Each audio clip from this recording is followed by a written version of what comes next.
927।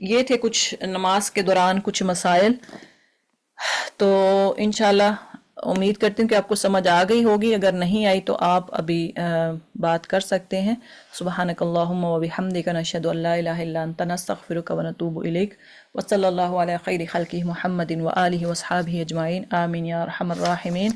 جی آپ کا جو ہوم ورک ہے وہ ہے جتنا بھی آج ہم نے قاعدہ میں درود، فرسٹ التحیات، تشہد، پھر درود، اور پھر درود کے بعد کی جو دعائیں ہیں وہ آپ نے یاد کرنی، اگر اس میں سے کوئی دعا نہیں آتی تو، اور وہ آپ نے اس کا ہوم ورک کرنا ہے۔